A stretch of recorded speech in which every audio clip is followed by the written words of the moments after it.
Welcome to Steep Concept students. Today's topic of discussion is general methods of preparation of alkenes. Last time मैंने alkenes की preparation, उनकी chemical properties, उनकी physical properties के बारे में जो है वो वीडियोस डाली हुई हैं। अगर आपने अभी तक वो वीडियोस नहीं देखी तो इस वीडियो के एंड पे आपको उसका लिंक मिल जाएगा, वहाँ पे जाके आप उसको देख सकते हैं। तो टॉपिक स्टार्ट करने से पहले अगर अभी तक आपने मेरा चैनल सब्सक्राइब नहीं किया तो सबसे पहले चैनल को सब्सक्राइब करें, साथ में बेल आइकन को प्रेस करें ताकि ऐसी इन्फॉर्मेटिव वीडियो आपको यहाँ से मिलते रहेंगे। तो आइए देखते हैं कि alkenes को तैयार कैसे किया जाता है। ये मैंने ऑलरेडी बोर्ड के ऊपर लिख लिया है ताकि आपको वीडियो देखने में जो है वो ज़्यादा जहमत ना करनी पड़े, कम टाइम में जो वो हम टॉपिक कंप्लीट कर लें।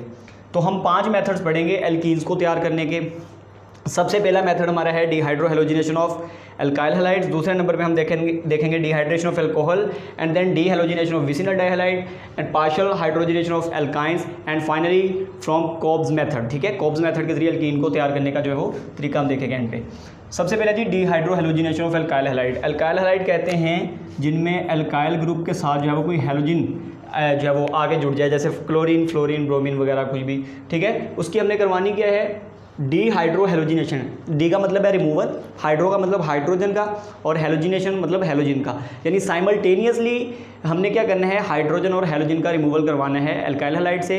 इसके रिजल्ट में बनेगी अल्कीन। रिएक्शन किस तरह से है देखें, ये अल्काइल हैलाइड है, फर्स्ट करें कोई भी अल्काइल हैलाइड, यहाँ पे एक ब्रोमीन जुड़ा हुआ है, हम इसकी करवाएंगे डिहाइड्रोहेलोजिनेशन। इसके लिए क्या करना पड़ेगा, हमें पोटाशियम हाइड्रोक्साइड इस्तेमाल करना पड़ता है डिहाइड्रोहेलोजिनेशन के लिए। लेकिन पोटाशियम हाइड्रोक्साइड का सोल्यूशन इस्तेमाल करेंगे अल्कोहलिक, यानी उसका एक्वा सोल्यूशन यूज़ नहीं करेंगे, बल्कि अल्कोहल के अंदर उसका सोल्यूशन जो है वो तैयार करके उसको जो है वो यूज़ करेंगे।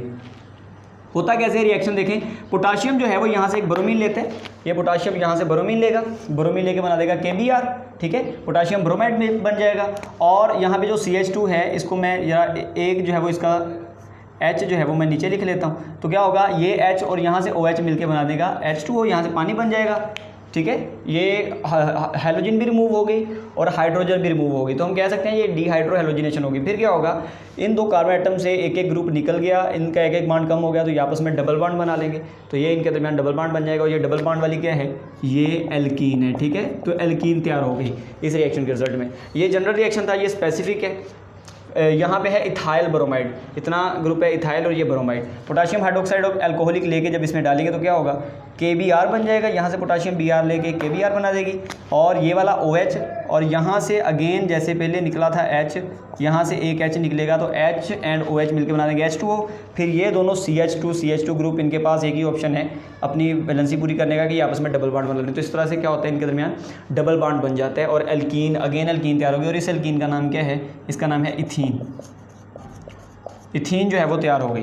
ठीक है, तो ये फर्स्ट मेथड है। सेकंड मेथड है डिहाइड्रेशन ऑफ अल्कोहल। अल्कोहल की डिहाइड्रेशन। डिहाइड्रेशन का मतलब क्या है, डी मतलब रिमूवल, हाइड्रेशन मतलब वाटर। ठीक है, यानी हाइड्रा मीन वाटर, यानी removal of water from alcohol. Alcohol में से हमने वाटर रिमूव करना है। ठीक है, तो उसके रिजल्ट में अल्कीन बनेगी। देखें ये अल्कोहल है, अगर अल्कोहल में से एक पानी का मालिक्यूल, ये CH2 है, इसको भी इसका एक H ओपन करके लिख लें, तो क्या होगा, अगर इसमें से एक पानी का मालिक्यूल निकाल दिया जाए, इस कार्बन से H आए और इस कार्बन का OH आए, H और OH मिलकर बना देंगे पानी। ठीक है, फिर ये दोनों कार्बन आइटम आपस में क्या बना लेंगे, डबल बॉन्ड, तो अल्कीन तैयार हो जाएगी। लेकिन ये रिएक्शन, अच्छा ये रिएक्शन है डिहाइड्रेशन, यानी डिहाइड्रेशन होगी इस कंपाउंड की, अल्कोहल की। लेकिन डिहाइड्रेशन करवाने के लिए कोई डिहाइड्रेटिंग एजेंट यूज़ करना पड़ेगा। ठीक है, तो हम एलुमिना यूज़ कर सकते हैं डिहाइड्रेटिंग एजेंट के तौर पे। एलुमिना यूज़ करेंगे तो हमें 340 से 450 के दरमियान टेम्परेचर देना पड़ता है। ठीक है, मुख्तलिफ एल्कीन के लिए मुख्तलिफ है, तो 340 से 450 के दरमियान जो है ये वेरी कर सकते हैं। इतना टेम्परेचर देंगे एलुमिना के साथ तो एल्कीन तैयार हो जाएगी। लेकिन एलुमिना के अलावा हम और भी डिहाइड्रेटिंग एजेंट यूज़ कर सकते हैं, जैसे कि हम सल्फ्यूरिक एसिड इस्तेमाल कर सकते हैं या फॉस्फोरिक एसिड इस्तेमाल कर सकते हैं कंसनट्रेटेड फॉर्म में। ठीक है, मिसाल के तौर पे ये अल्कोहल है, ये प्राइमरी अल्कोहल। ठीक है, इसकी हमने करवानी है डिहाइड्रेशन, तो डिहाइड्रेशन करवाने के लिए 75% सोल्यूशन यूज़ किया जाता है H2SO4 का, सल्फ्यूरिक एसिड का, यानी 75% H2SO4, 25% पानी। ठीक है, तो इसका सोल्यूशन लेके 140 से 170 डिग्री टेम्परेचर देना पड़ता है। तो क्या होता है, वही रिएक्शन होता है, इधर से इस कार्बन से H निकलेगा, इस कार्बन का OH आएगा तो H2O बन जाएगा, ये दोनों कार्बन आपस में डबल बॉन्ड बना के एल्कीन प्रिपेयर कर देंगे। सेकेंडरी अल्कोहल की भी डिहाइड्रेशन करवाई जा सकती है यूजिंग सल्फ्यूरिक एसिड। इस रिएक्शन को करवाने के लिए हमें सल्फ्यूरिक एसिड जो है वो 75 की बजाय 60% जो है वो सल्फ्यूरिक एसिड कम यूज़ करना पड़ता है। ठीक है, 60% सल्फ्यूरिक एसिड, और टेम्परेचर भी जो है वो हमें कम यूज़ करना पड़ेगा। 100 डिग्री पे ये रिएक्शन हो जाता है। ठीक है, ये 140 से 170 के दरमियान होता है प्राइमरी अल्कोहल के की डिहाइड्रेशन 140 से 170 के दरमियान, जबकि सेकेंडरी अल्कोहल की डिहाइड्रेशन 100 डिग्री पर होती है और सल्फ्यूरिक एसिड भी कम इस्तेमाल होता है। यानी हम कह सकते हैं कि इसकी डिहाइड्रेशन ईजी है, आसानी से हो जाती है। इधर से OH निकलेगा, इस कार्बन से H निकलेगा, H2 बन जाएगा, फिर इन दोनों कार्बन एटम के दरमियान डबल बॉन्ड आ जाएगा, एल्कीन तैयार हो जाएगी। ठीक है। इसके बाद अगर टर्शियरी अल्कोहल की बात करें, टर्शियरी अल्कोहल क्या होती है? जिसमें हाइड्रोक्सिल ग्रुप ऐसी कार्बन से जुड़ा हो जो कार्बन मजीद आगे 3 कार्बन से जुड़ी हो। देखें ये अल्कोहल, ये OH ग्रुप कार्बन से जुड़ा है, ये कार्बन इधर भी कार्बन, इधर भी कार्बन, इधर भी कार्बन, ये कार्बन 3 कार्बन से जुड़ी है। इस वजह से हम कहेंगे ये टर्शियरी अल्कोहल है। टर्शियरी अल्कोहल की जो डिहाइड्रेशन है वो सेकेंडरी से भी इजी है। यहाँ सिर्फ 20% H2SO4 यूज़ करना पड़ता है और 85 डिग्री पर, ये 85 पे, ये 100 पे हुआ था, ये 85 पे हो जाता है। ठीक है, 85 डिग्री पे, यानी ये सबसे इजी डिहाइड्रेशन होती है टर्शियरी अल्कोहल की। तो इसके रिजल्ट में क्या होता है? पानी का एक मालिक्यूल बनेगा, यहाँ से OH आएगा, इधर से H आएगा, इधर से निकाल लें, इधर से कहीं से भी H निकाल लें तो H2 बन जाएगा और कार्बन टू कार्बन आ जाएगा डबल बॉन्ड, तो ये बन गई एल्कीन। ठीक है, इस तरह से एल्कीन तैयार हो जाती है। अब टर्शियरी अल्कोहल की जो है डिहाइड्रेशन इजी क्यों है सेकेंडरी की निस्बत और प्राइमरी की निस्बत? तो वजह क्या है? एक्चुअली डिहाइड्रेशन के प्रोसेस में जो अल्कोहल है इसने एक आयन में कन्वर्ट होना होता है, जिस आयन का नाम होता है कार्बोकैटाइन। ठीक है, जैसे ये टर्शियरी अल्कोहल, ये चले प्राइमरी अल्कोहल है, इसका कार्बोकैटाइन बनेगा इस तरह से RCH2CH2,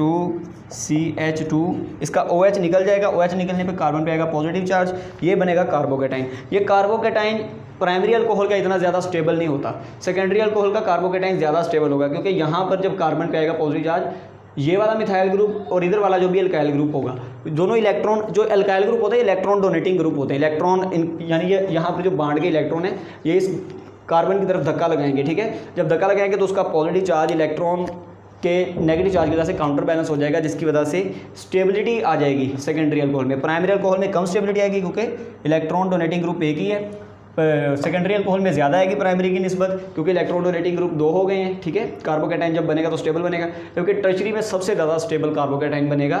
इस इफेक्ट को हम इंडक्टिव इफेक्ट भी कहते हैं। ठीक है, वो इलेक्ट्रॉन को जो है वो क्या लें, इलेक्ट्रॉन का जो चार्ज है वो इंड्यूस कर देता है नेगेटिव चार्ज इस कार्बन पर, जिसकी वजह से पॉजिटिव चार्ज काउंटर बैलेंस हो जाते हैं। तो टर्शियरी अल्कोहल की डिहाइड्रेशन इजी है। इसके बाद थर्ड मेथड है डीहेलोजिनेशन ऑफ विसिनल डाइहैलाइड। विसिनल डाइहैलाइड्स क्या हैं? डाइहैलाइड्स कहते हैं जिसमें जो है वो 2 हैलोजन हो। ठीक है, एक ही अल्काइल ग्रुप की चेन हो, उसके साथ 2 हैलोजन जुड़े हो, और अगर वो दोनों हैलोजन साथ साथ वाली कार्बन पे हैं, एक इस कार्बन पे एक उसके साथ वाली, यानी एडजेसेंट कार्बन पे हैं, तो उसको हम कहते हैं विसिनल डाइहैलाइड। विसिनिटी का मतलब होता है कुर्बत, यानी करीब करीब हैं, तो विसिनिटी में है, एक दूसरे की कुर्बत में है, तो उसको हम कहेंगे विसिनल डाइहैलाइड। इसकी करवानी है डीहेलोजिनेशन। यहाँ पे हमने सिर्फ हैलोजन को निकालना है, यानी हैलोजन 2 हैं तो फिर दोनों को निकालना है। इसके लिए हम यूज़ करते हैं जिंक डस्ट। ठीक है, जिंक मेटल का इस्तेमाल किया जाता है, पिसी हुई बारीक पिसी हुई जिंक मेटल, यानी पाउडर स्टेट में जिंक मेटल इस्तेमाल की जाती है, और मिथाइल अल्कोहल यूज़ की जाती है एज अ सॉल्वेंट।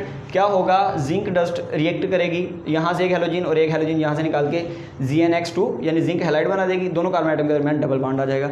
इस तरह से जो है वो एल्कीन तैयार हो जाएगी, ये बन गई इसके रिजल्ट में एल्कीन। ये रिएक्शन जनरल है, ये स्पेसिफिक है, ये जनरल रिएक्शन है, ये स्पेसिफिक। क्या होगा जी? वही रिएक्शन है, जिंक का 2 ब्रोमीन लेके जिंक ब्रोमाइड बना देगी और दोनों कार्बन आइटम जो है वो डबल बॉन्ड बना के CH2 इथीन तैयार हो जाएगी। ठीक है, ये इथीन बन गई। तो इस तरह से एल्कीन तैयार की जा सकती है। इसके बाद चौथा मेथड है partial hydrogenation of alkynes. Alkyne की पार्शियल हाइड्रोजनेशन। एल्काइन में ट्रिपल बॉन्ड होता है, अगर कंप्लीट हाइड्रोजनेशन करवाएं तो वो ट्रिपल बॉन्ड सिंगल बॉन्ड में तब्दील हो जाता है, 2 बॉन्ड टूट जाते हैं। अगर आप उसको दरमियान में रोक लें, सिर्फ एक बॉन्ड ही टूटने दे तो एल्कीन तैयार हो जाएगी। इस हाइड्रोजनेशन को कहते हैं पार्शियल हाइड्रोजनेशन। इसके लिए हम जो कैटालिस्ट यूज़ करते हैं पार्शियल हाइड्रोजनेशन के लिए, उस कैटालिस्ट को कहते हैं लिंडलर्स कैटालिस्ट। यहाँ पे मैं इसका नाम लिख देता हूँ, लिंडलर्स कैटालिस्ट। लिंडलर्स कैटालिस्ट है क्या? लिंडलर कैटालिस्ट जो है वो ये बेरियम सल्फेट को लेके इसमें प्लाटिनम मेटल जो है वो प्लाटिनम मेटल पाउडर स्टेट में डाली जाती है। पाउडर स्टेट में लेने प्लाटिनम मेटल, उसको बेरियम सल्फेट में मिक्स करके क्विनोलिन के अंदर पूरा जो है वो सोल्यूशन तैयार कर लेना है। क्विनोलिन लिक्विड होता है, ठीक है, तो एज अ सॉल्वेंट यूज़ हो रहा है यहाँ पे क्विनोलिन। होगा क्या? ट्रिपल बॉन्ड है, टूट के डबल में तब्दील हो जाएगा, एक H2 मालिक्यूल ऐड हो जाएगा इसके अंदर, एक H यहाँ पे आके लग गया, एक H यहाँ पे आके लग गया, इस तरह से सीज एल्कीन तैयार हो जाएगी। दोनों अल्काइल ग्रुप एक साइड पे चले जाएंगे, यहाँ पे डबल बॉन्ड आ गया, तो ये सीज एल्कीन तैयार हो गई। लेकिन ट्रांस एल्कीन भी इस मेथड के जरिए तैयार करवाई जा सकती है। ट्रांस एल्कीन को तैयार करवाने के लिए क्या किया जाता है? हम कैटालिस्ट चेंज करते हैं, सोडियम को डाला जाता है लिक्विड अमोनिया के अंदर, ठीक है, यानी -33 डिग्री टेम्परेचर प्रोवाइड करेंगे और -33 डिग्री पे एक्चुअली अमोनिया लिक्विड स्टेट में कन्वर्ट हो जाती है। फिर उसमें डालेंगे सोडियम मेटल, सोडियम और अमोनिया की रिएक्शन से बनेगी हाइड्रोजन, वो होगी नेसेंट हाइड्रोजन। ये नेसेंट हाइड्रोजन इस कंपाउंड के अंदर जो है वो डबल बॉन्ड को, ट्रिपल बॉन्ड को तोड़ देगी। 2 हाइड्रोजन आएंगे नेसेंट, ठीक है, एटॉमिक स्टेट में, एक इधर आगे अटैच हो जाएगा, एक इधर आगे अटैच हो जाएगा, लेकिन जो प्रोडक्ट बनेगा वो ट्रांस बनेगा, ठीक है। एक हाइड्रोजन इस साइड पे नीचे लगेगा, लेकिन दूसरी तरफ वो ऊपर लग रहा है हाइड्रोजन, जो अल्काइल ग्रुप है वो अपोजिट साइड पे चले गए। इस एल्कीन को कहते हैं ट्रांस एल्कीन। तो सिस एल्कीन भी तैयार की जा सकती है, ट्रांस एल्कीन भी तैयार की जा सकती है। यहाँ पे लिंडर कैटालिस्ट यूज़ करेंगे तो सिस बनेगी। अगर आप लिंडर कैटालिस्ट के बजाय सोडियम और लिक्विड अमोनिया का इस्तेमाल करते हैं तो फिर बनेगी ट्रांस एल्कीन। तो ये इस तरह से जो है वो एल्कीन को तैयार किया जा सकता है। इसके बाद लास्ट मेथड है 5th नंबर पे, लास्ट मेथड है जी by decarboxylation of salts of dicarboxylic acid.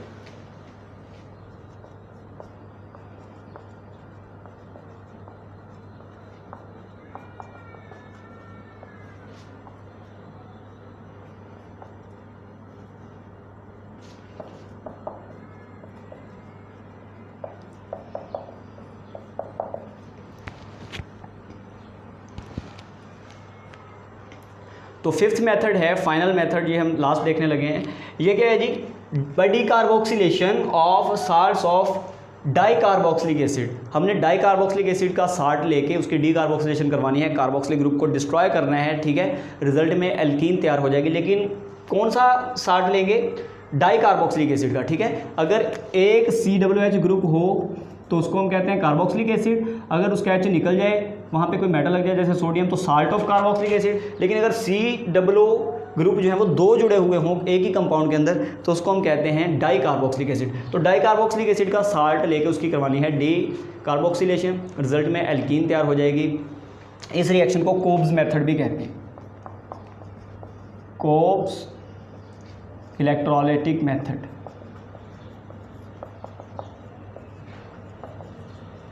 तो एक्चुअली ये कोब इलेक्ट्रोलाइटिक मेथड हम करने लगे हैं। रिएक्शन कैसे होता है देखें, इसमें होता है 2 ग्रुप जुड़े होते हैं इस तरह से डाइकार्बोक्सिलिक एसिड वाले। ये डाइकार्बोक्सिलिक कंपाउंड है, इसका बन जाएगा साल्ट, सोडियम मेटल का साल्ट बना लें। इसको डाला जाता है पानी में, पानी में डालने के बाद इसमें से गुजारा जाता है करंट। करंट गुजारने पर ये कंपाउंड जो है, यहाँ पे पानी के 2 मॉलिक्यूल इस्तेमाल होंगे। यहाँ पर एक सोडियम पानी का एक हाइड्रोक्साइड लेके बनाएगा सोडियम हाइड्रोक्साइड, दूसरा सोडियम दूसरा हाइड्रोक्साइड लेके बनाएगा दूसरा सोडियम हाइड्रोक्साइड। पीछे बचे पानी के 2 H, दोनों H आपस में मिलकर H2 गैस बना देंगे, ठीक है। ये CO2 और ये CO2 ये मिलकर बना देंगे 2 CO2, ठीक है। पीछे क्या बचा, सिर्फ इतना ग्रुप बचा, इतना हिस्सा। ये कार्बन आपस में डबल बॉन्ड बना लेंगी क्योंकि इनका एक बॉन्ड टूट गया। तो CH2 डबल बॉन्ड CH2, ये तैयार हो गई एल्कीन या इथीन तैयार हो गई, ठीक है। तो इस तरह से हमने डाइकार्बोक्सिलिक एसिड का साल्ट लेके उसकी करवाई है इलेक्ट्रोलिसिस। ये प्रोसेस कहलाता है इलेक्ट्रोलिसिस, इस वजह से इसको इलेक्ट्रोलाइटिक मेथड कहते हैं, इलेक्ट्रोलिसिस, ठीक है। और ये होता कैसे, इसका मैकेनिज्म देखें।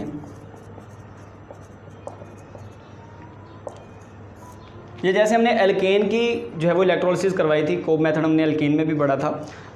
आप उसकी प्रिपरेशंस में जो है वो देख सकते हैं मेरी वीडियो जाके। यहाँ पर हम देखते हैं जी कैसे होता है इसका मैकेनिज्म। सबसे पहले इसको पानी में डालते हैं, पानी में डालने पर बन जाते हैं इसके आयंस,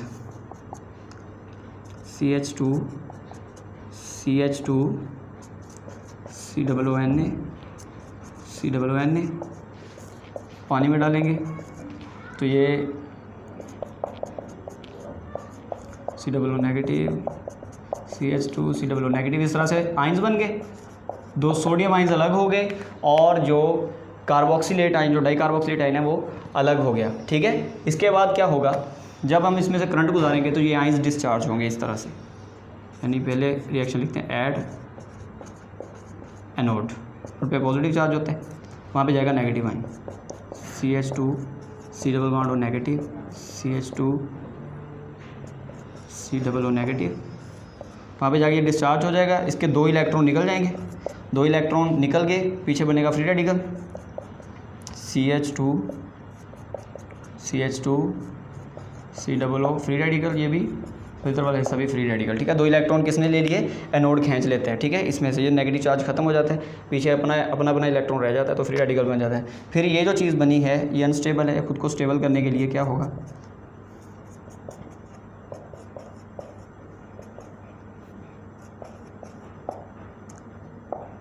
इतना हिस्सा अलग CO2 में तब्दील हो जाएगा, ये हिस्सा क्योंकि ये फ्री रेडिकल है, अनस्टेबल है, तो ये खुद को स्टेबल करने के लिए इधर वाला बॉन्ड तोड़ के कार्बन ऑक्सीजन से डबल बॉन्ड बनाएगी तो CO2 बन जाएगा, और नीचे वाला भी इतना हिस्सा CO2 में तब्दील हो जाएगा, 2 CO2 बन जाएंगे। और ये जो CH2 हैं इनका एक एक बॉन्ड टूट गया तो ये आपस में डबल बॉन्ड बना लेंगे, CH2 डबल बॉन्ड CH2, ठीक है। ये 2 प्रोडक्ट बन गए जो हमारी इक्वेशन में मौजूद है, 2 CO2 और एक एल्कीन। इसके बाद कैथोड पे क्या होता है देखें, eight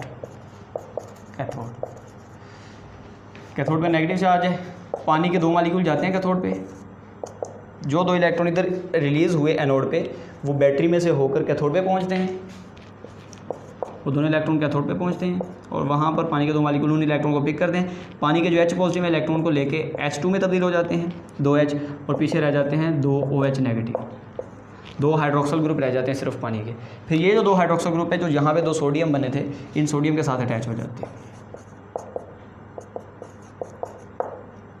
2 hydroxyl and 2 sodium, result में बनेगा 2 सोडियम हाइड्रोक्साइड। इस तरह से रिएक्शन होता है, ये वाले सोडियम इन हाइड्रोक्साइड के साथ अटैच हो गए।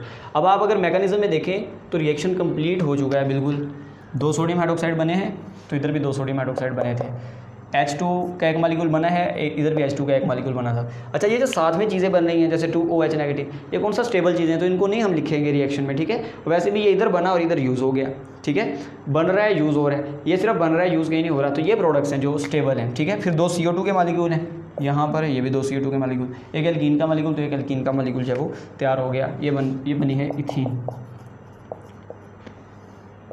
लेकिन जैसे मैंने एल्केन के केस में बताया था, ये जो मेथड है कोब्स इलेक्ट्रोलाइटिक मेथड, ये इतना यूज़फुल नहीं है क्योंकि बाई प्रोडक्ट्स काफ़ी ज़्यादा बन रहे हैं, तो इस वजह से इसका इतना जो है इसका इस्तेमाल नहीं किया जाता इंडस्ट्रियल स्केल पर, ठीक है। तो ये थी प्रिपेयर करने के मेथड थे एल्कीन्स को। अगर आपको वीडियो अच्छी लगी है तो वीडियो को लाइक कीजिएगा, साथ में मेरे चैनल को सब्सक्राइब करें और बेल आइकन को ज़रूर प्रेस करें।